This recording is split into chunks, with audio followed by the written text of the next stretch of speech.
Hello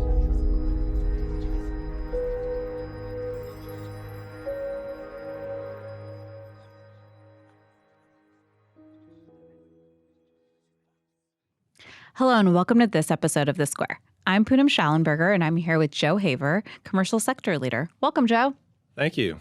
So glad you're here. Today we're going to try to decode master planning. Can you walk us through what master planning is? I feel like that's probably a good place to start.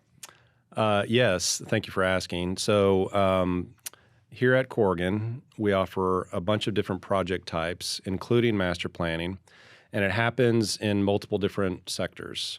So in aviation, they're doing large aviation projects that require a full understanding of what the new terminal might be, how it sits on the site.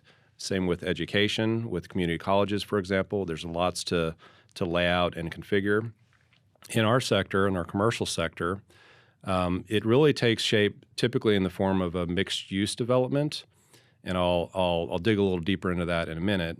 But oftentimes we get asked to look at a site that a client or developer may either own or consider purchasing. And the first thing from their mind is, what can I achieve? What can I develop? What can I build on this site? And so early engagement with architects, with us, allow them to share a little bit about their insights on what it is they're looking for. And then we get to validate. We get to explore the characteristics of the site. We get to map out different configurations of what could go where, and really determine the overall tone of the development. Yeah, earlier, Joe, you and I were talking about master planning a little bit, and I thought it was really interesting that we think we know what it would entail. Master planning. It's kind of maybe a little bit self-explanatory, but you once shared with me that a lot of times master plans don't ever even get built, that they kind of set the tone. And I guess for a layperson, you would think, okay, so here's the plan, off you go. Can you walk us through how, where in the lifeline of a site does master planning happen, and then how does it evolve? Yeah, it's typically step one of any project. And it does depend on scale. There are certainly some projects that come to us that say, I just want a 150,000 square foot office building and a parking garage, and that's it. So while there's still a little bit of master planning, it's not necessarily a broader view of the site. It's specific to that use. But when you have a large site and you're trying to accompany multiple different program elements, in our case, mixed use is typically commercial office, it's residential, it's retail, sometimes hospitality and or entertainment. So those are the four product types that we typically put in these mixed-use developments. But master planning is always step one, given a large site, because you have to determine, first of all, is there a financial feasibility that this is going to work?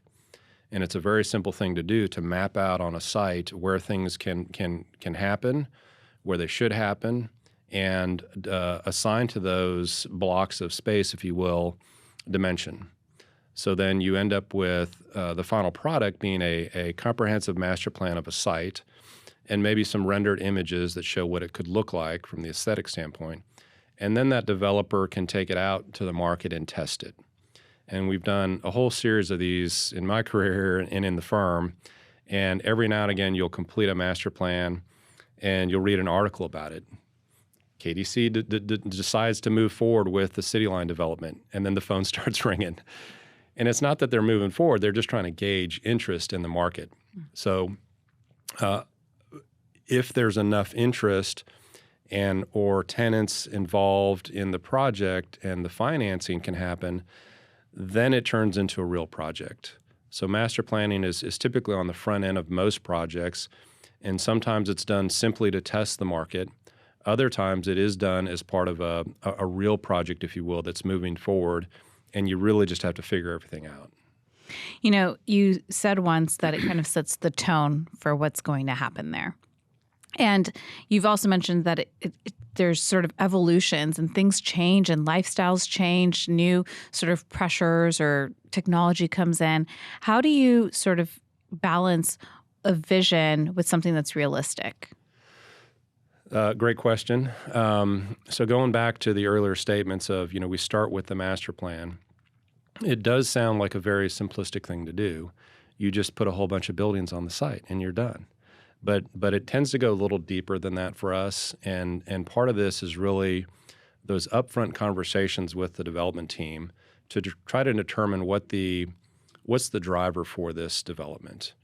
And if we look at other developments that exist, Victory Park, for example, American Airlines Center, that's based around the idea of entertainment.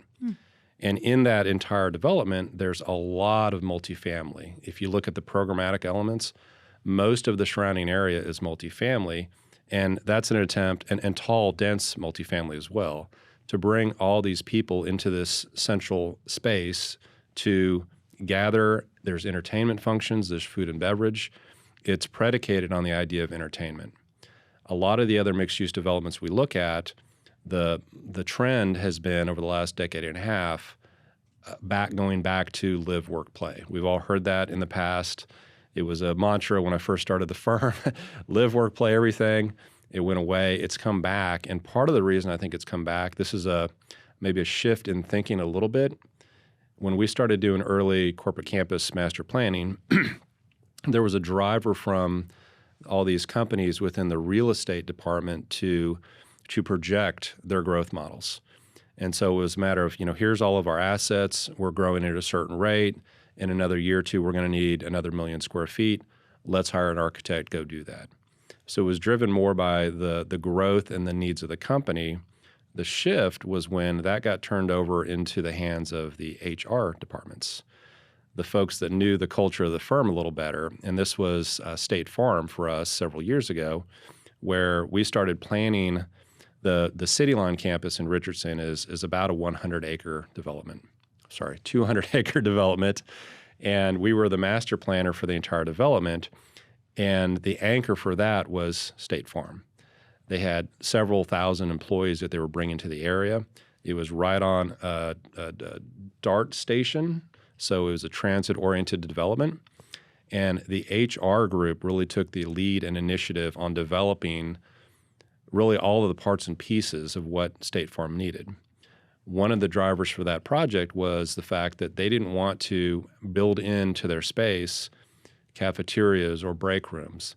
They wanted to engage their people down into the first level and provide retail food and beverage from outside vendors. So to make it a really active space, and then as part of the development also provide housing literally right across the street from the office. So very smart move on their part to have a captive work audience that can live, work, and play all in the same spot. And that tends to drive a lot of the mixed-use developments because it's really a more sustainable approach to building something where you can contain that critical mass, if you will. You can't build a development and have commercial office and retail only. The retail suffers nights and weekends because the commercial office folks go back to where they live. But if you include a multifamily component to that, then you've got a little more symbiotic relationship between all three. Bring up a really interesting point about this sort of sustainability and the lifeline, even on a daily basis, of some of the projects. Because even if we were going back to what you were saying about Victory Park or really any sort of master planning, there seems to be the challenge of, okay, well, here's the vision for it. But like, how do you actually make sure that that happens? Or what can you do to kind of help support that? I know sometimes I go back to like visit my childhood neighborhood in Orange County, California, and I know what the vision for that particular block or that neighborhood was. But when you drive back, it's like things haven't changed since like the 90s or the 2000s. And the goal was like, oh, everyone's going to come live here or everyone's going to come shop here. But you're right. It seems to be missing this element that sort of makes it magical and actually realistic and sustainable. Can you walk us through why sometimes some master plans succeed and then some maybe don't? Sure. So there is a psychology to some of this. And what you just brought up is a perfect example. Your hometown. Everybody has a hometown, and everybody has a certain, typically a nostalgia for that hometown environment. And whether it's because there was a comfort there, or it was a bustling environment, or it was set out in a rural community and very serene and calm, we tend to keep those memories with us as we progress throughout life. And we're always looking at some point to replicate that. So when we talk about master planning and creating a successful development, it is really one of the biggest challenges to be able to provide something in that development that is a little bit new and unique. In many ways, there is a standard formula that we talked about earlier with the commercial office, the multifamily, retail, entertainment. But there has to be something that's of value for people to go there. And so if we look at a lot of the successful master plans or developments in this area, and there's a terrific amount to look at, you find a little bit different character in each of these developments. West Village is a really great example. It's a little bit denser in its planning, but it has all of these great niche restaurants and interactive places where the community as a large can come in and engage. So engagement with the community, activating the space, developing a place-making strategy that people are really drawn to. And you can't just do that with putting a series of lines on a piece of paper. The intentionality of the design is really process-driven. It requires a lot of creativity and thought, looking at past precedents and imagery and having an expertise on this. But it's a very systematic approach in terms of how to approach a site, starting from that blank piece of paper and going through and looking at roadways and access, any of the existing topography, context, what's around this development. Am I competing against something a mile away that's offering the same product? And so there's a lot of analysis that happens. And then you start looking at what kinds of land use opportunities might there be. Is it going to be more heavily based on commercial office? Is it going to be more destination entertainment based? Is it going to be F&B oriented? Is it going to be something else? What's F&B? Food and beverage. Okay. Yeah, restaurants. Yeah, right. yeah. And so you see some of these that have evolved and developed over time, and some tend to do a little better. And I think there's this notion that I think it's Yogi Berra who once said, nobody goes there because it's too crowded, right? I mean, that's part of the draw for some of these places. It just gets a consistent number of people, and there's a little bit of inertia behind that. Everybody wants to go there because everybody's there. Right. It's not just about putting the office space there or the restaurant there. There's all of these other elements that go into it. That accessibility, how hard is it going to be for me to go find parking, or, there's only one way in, one way out, or convenience, open space. We haven't talked much about that, but looking at a site and trying to map out, unless it's a very dense urban site and you don't really have the I wouldn't say necessity, but the ability to plan for a lot of open space. But that matters. And I think that one of the best examples we can look at is the development of Clyde Warren Park. So we had a downtown and an uptown separated by a canyon.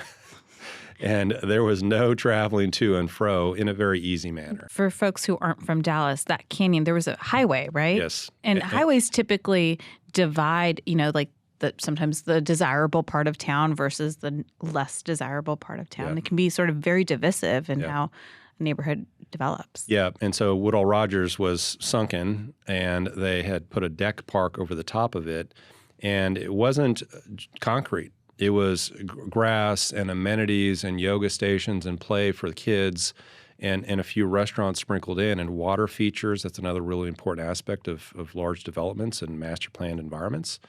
But what you have now is a connection between uptown and downtown. And one of the larger projects we're working on currently is Parkside Tower. It is an office tower that really fronts directly onto Clyde Warren Park. And so part of the reason that is and will be successful is because it's in a very prime location. Had it sat on the edge of a canyon looking down onto a highway, there's no way it would have garnered the same kind of attention or drawn in the kinds of tenants that it will. So it is now part of a larger urban fabric. And by the way, that buffer, that Clyde Warren Park buffer that exists, provides for 360 views of the rest of downtown. So green space and the ability for people to get out of their work environment or within their work environment have this connection visually to open space and green space is a really important psychological component, as well as connections to water.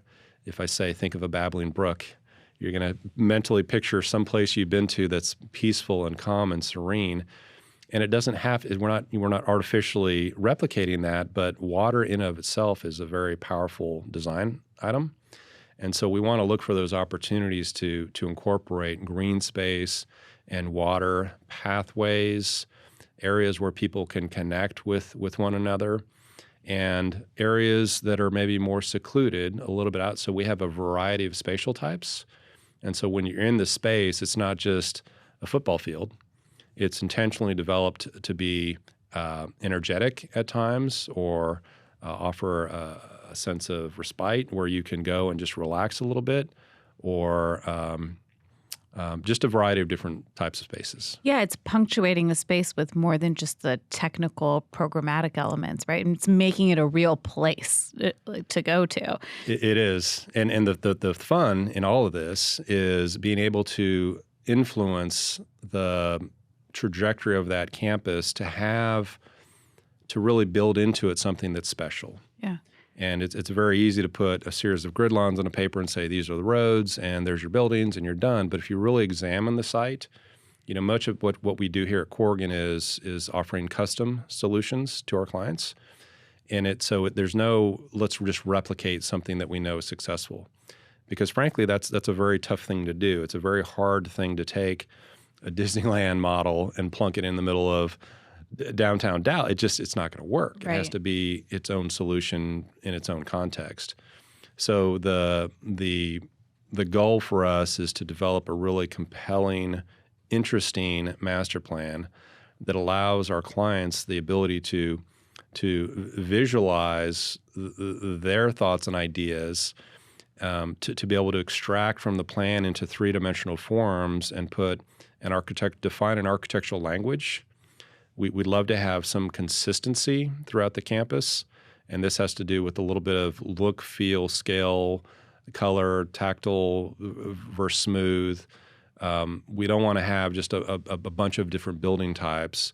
There has to be some cohesive architectural language, and that's, again, where I said the part of the fun is, because you get to start to think about, how would I like to experience this space? Yeah. How would my daughters like to interact with this space? Would they want to show up here to begin with? Right. And I think the easy answer could be, well, maybe the location of that was a good one or whatever. But there's several, I think, parts in the DFW area that we can point to where it's like, well, one side of this highway took off and just right on the other side maybe wasn't as successful. And it's because of these best practices that make it a real place. But I think it's so interesting also that you say you can't just take this best practice and go, okay, green space, great, let's just plop in some green space. It's a little bit like saying, I want the same haircut that the celebrity has. It just might not quite look the same. Yeah. Jennifer Aniston's haircut's not going to look the same on me as it does on her. You may have a recipe of the parts and pieces, but in terms of when you add them and the character of that, the flavor, if you will, might be slightly different depending on how you organize these. So that there's an awful lot of back and forth. It's an extremely collaborative effort. And when we find the most value is when we're able to engage with our clients and systematically walk them through the decision-making process. Let's start with a site, whether it's 1 acre, 100 acres, 1,000 acres. Let's talk about what we think some of the best use scenarios might be on that site. And sometimes it's a mixed-use development. Sometimes it's a community college. Sometimes it's an industrial warehouse configuration. There's a multitude of different product types that can happen on any site, and you get to really explore and refine and come up with what you think is going to suit the client the best. And so those different typologies all require some element of master planning. Education campuses, higher ed campuses, healthcare facilities, big sprawling ones, corporate campuses. Do the best practices for each of them change a little, or are they kind of consistent? And if they're different a little bit, what can one learn from the other maybe? Yeah, there's really nothing that's the same ever in our industry, even though, this is a profession that's been out for many, many ages. There are really some good, strong planning principles, but you have to look at each site independently, and you have to really start with what does it offer us and break it down into axes. Some sites may be in rural locations, in more suburban environments. Others may be dense downtown environments. We find this a lot with our multifamily practice, that a client says, hey, I got a small site and it's really tight and it's got these weird angles. That's a very tough thing to plan out. And same thing with the broader picture of master planning. You really have to start from, what are we trying to accomplish? Let's develop a goal set, a series of guiding principles that we can go back to test our assumptions. And then really just start the work of laying out the master plan, and as we said, just systematically going back to the client and iterating along the way until you're both happy with the final result.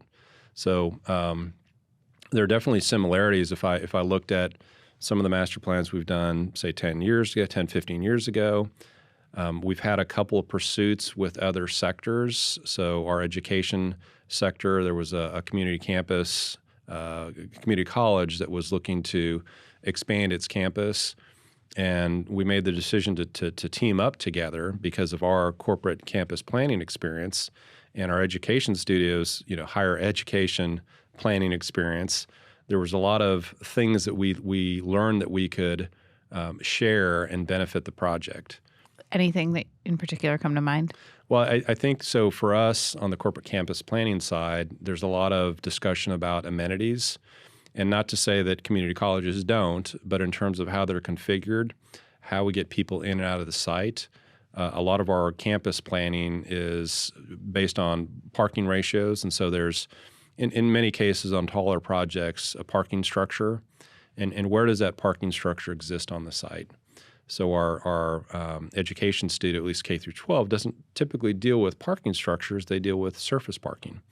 And so a little different methodology in terms of what that is, its placement, how it's accessed. You mentioned a while ago convenience. Yeah. If you can't get there, you may not go there. Right. If it's not easy getting out of that place, you may say, hey, look, I love what they have to offer, but it's not worth it. Yeah.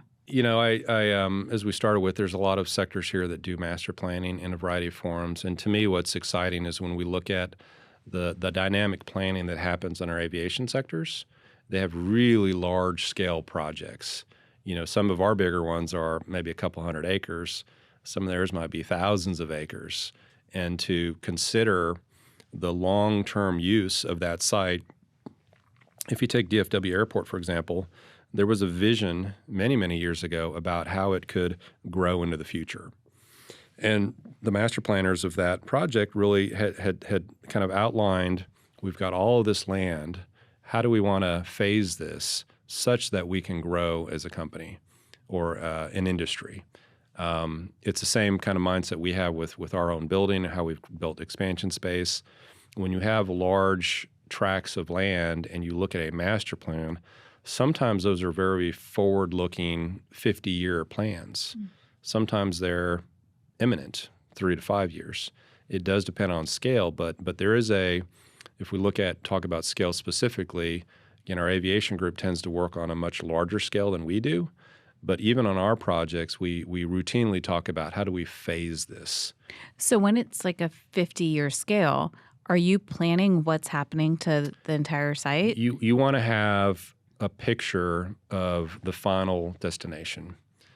When it's all built, here's what it should look like. That doesn't mean that's what it will look like. Right. That's just to say, if we plan this accordingly and we have certain strategies on achieving either office rental rates or we have some programmatic requirements that we want to maintain, you do want to map it all out, and then you want to peel back and say, okay, here's what it is. If we can only build a quarter of that site, which quarter should we build? Do we want to start on the west side? Do we want to start on the east side, the north, the south? Do we want to start in the center and emanate out? There's some really great other large master plan projects. Granite Park, for example, up in Plano, has been phased over many, many years, and it has a central water feature. It's got some peripheral restaurants. It's got a hotel, and then it's got large office buildings flanking the site. And if you look at a little more detail, you'll see that everything is really more internally focused, so that when you arrive on site, you're parking at the far perimeter of the site, getting into parking structures very conveniently, and then walking into offices and or into the center of the campus for the food and beverage or access to water. So that's a pretty critical concept to us, is if we're looking at a mixed use master plan, to try to somehow segregate the flow and access of traffic versus pedestrians. We want a very safe place to be. We'd love to have our kids running around and in a park-like setting and not have to worry about traffic. But it depends on where the site is. If it's West Village, that's not really the reality of that environment. It's a little more urban in its appeal. There's a little taller multifamily framing, the periphery of it, and then you get into these internal garages, which are disguised very. You typically don't even know you're pulling into a garage until all of a sudden there's a parking space, Right. and then you come out and there's a restaurant right across the street, and there's lights, and it's clear, and it's easy to find things. So there's a different character element to a lot of our master plans, but it really starts again with what is the owner looking to achieve, and how can we best develop a plan that supports that in creating a space that is both memorable and enticing and compelling and intriguing and will continue to draw people in year after year. Yeah, I think that, as we're talking, I'm realizing that there's kind of a few different ways to define the success of a master plan, obviously. And there's one, which is like, okay, well, are we using it? Is it kind of growing and developing? But then two, there's the ability of a master plan to really shape the identity of that particular site, as well as the neighborhood and the community surrounding it. What sort of mechanisms and design interventions do you have to be able to help you do that? I think of West Village, right? West Village is here in Dallas, very centrally located, and it has this very distinct character, like you keep bringing up. And as a layperson, I struggle to put my finger on what exactly is doing it, but it's so signature to West Village. What tools do you use as an architect to be able to help make that happen? Well, as we keep referencing that project, I mean, that's really a lot of what we do on the front end is we'll look at precedent developments and we'll say, from a character standpoint, here's what they achieved. Now, again, it's a very tough thing to replicate something. You can't just take a West Village and make it happen anywhere. But you can learn from it lessons about scale and proportion and convenience and access and safety. And so there's a lot of things that are truisms, if you will, that you want to apply to any project, but you may have to do it a little differently. So scale is extremely important. If we look at a site and it's a large scale and you start to talk about how to break this up, one of the first things we do is we look at the roadway configurations. Do we have major freeways fronting this? Do we want to include boulevards and avenues? Do we step down into streets and roads? Do we get into a back of house street mews? Do we get into pathways and sidewalks? There has to be a kind of a descending scale of transportation opportunities within the site so that people can very easily navigate that site. If it's, as we said earlier, tough to get to, you're not going to have a lot of success. It starts with that, and then it's within that roadway configuration, what's the best system to keep people in there, and what's the best orientation of these roads? Is it a grid? Is it a shallow arc? Is it a curving road? There's all kinds of different reasons why you do different things. Sometimes curvilinear roadways will slow traffic a little bit. It's maybe not the most convenient thing. But if you're trying to bring and instill a sense of discovery, sometimes those roads are great because you're not really sure what's around the next turn. Or you can't just zoom past. Or you can't. There's a calming, and you can put cobblestone or other traffic calming devices to help slow that traffic. Yeah. How else might you use like materiality or landscaping or even just sort of the style of the exterior of the buildings? Well, I think, again, you're looking for some kind of a motif, a character, a theme of the development, and whether that's Texas modern or more high-tech. There's a lot of different terms that you can apply to architecture. But I think once you've settled in on the general aesthetic, then you can start to look at those things that may influence people as they experience that campus at a scale level. When we're dealing with very tall buildings in a large master plan, It's important from a distance that these buildings do stand out and have their own character. But if you think about the way that people actually interact with those buildings, it's not from our standpoint. It's not an aerial view of the site. It's how are they parking their car? Are they doing head-in parking? Is it parallel parking? There's a lot of different strategies you can utilize to keep people engaged and safe. Is it a tree-lined street? As I said, cobblestone earlier is a great paving material to help give a little bit of texture and feel. You can do curbless drives. There's lots of elements that we can use to soften the palate, if you will, and make it a little more inviting. But ultimately, it's the experience and the takeaway that hopefully connects with something in your brain that you've experienced before that's been positive that we're trying to elicit in experiencing that space. So, Joe, I would imagine that there needs to be some actual data and some science to kind of ground all of this and not just kind of say, oh, this will look nice. Can you walk me through how that data might inform the scale or the design of a master campus? Sure. So much of what we do is driven by architects, and it starts with the vision, the creativity. We're also engaging others in this effort. And if you're really trying to look at a very dense campus, let's say, you want to make sure you have a civil engineer who can look at the traffic flow studies. There's always a traffic impact analysis that might be required. So it depends on how many people you're bringing into this development and what kinds of infrastructure do you need to support that. So it's a very tough thing to do to build a tall tower with a surface parking lot. It doesn't really pencil out because people that work in the tower want to park proximate to it. Right. So then you have to look at a parking structure. And then it gets into the balance of how big of a building, how tall of a parking structure. So then you get into the ratios of square footage to parking. There's some code required numbers that we would typically start with. But a developer may say, I want a very dense urban development and I want a lot of people to park here. So let's make a much higher parking ratio so that we can support more cars. There's other developments. This gets into the kind of the shared parking conversation. There's other developments. I'll use South Lake Town Center as a really good example of this. It's primarily a restaurant shopping destination. There's surface parking scattered all throughout, and there's a couple larger surface lots. But there's also two large central parking structures. And so for the office community that works out with it, we just finished building an office in South Lake. The parking demand for them is met partially by those large parking structures because during the day there's not as much traffic to support the retail. It's really on the nights and weekends where those two large parking structures are taking the brunt of all the additional people on the site. So that's another element to consider as you asked about the metrics or the criteria. How many people do we want to support? How do we safely get them in and out of the campus? And then start to rely on others in our industry, civil engineers, landscape architects, maybe to start to develop some of the planting palettes or look and feel of the character of the spaces.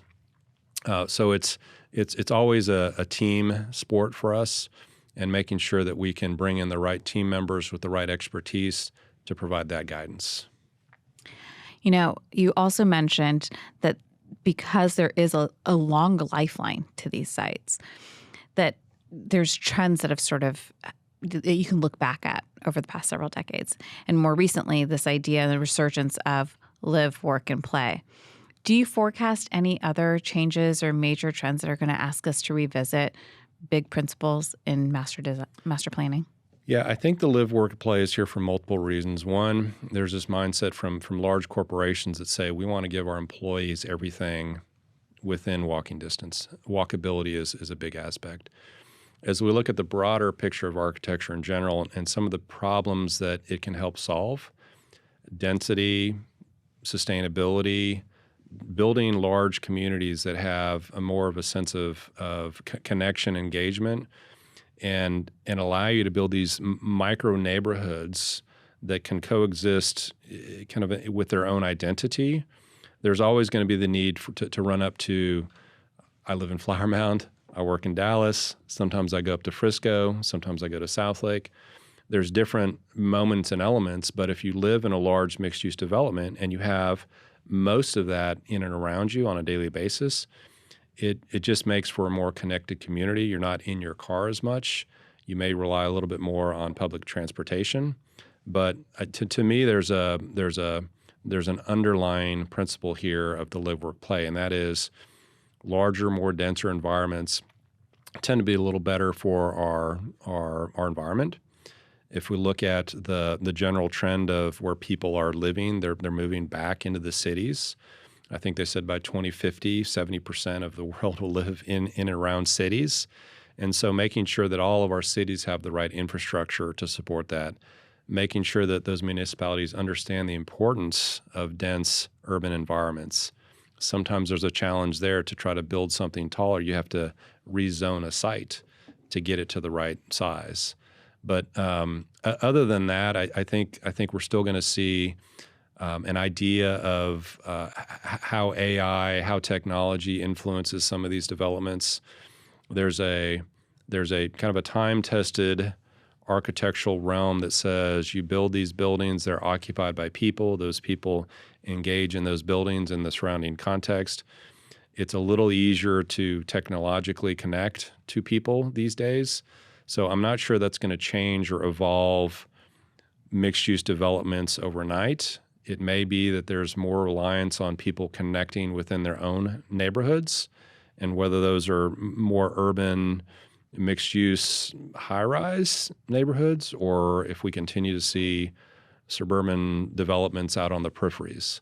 But we're continuing to see a lot of focus in the downtown cores, and we're still seeing developers look north, far south, because that's where the land is. Well, thank you so much, Joe. It's been great chatting with you. Of course. And thank you so much for watching. We'll see you the next time on The Square.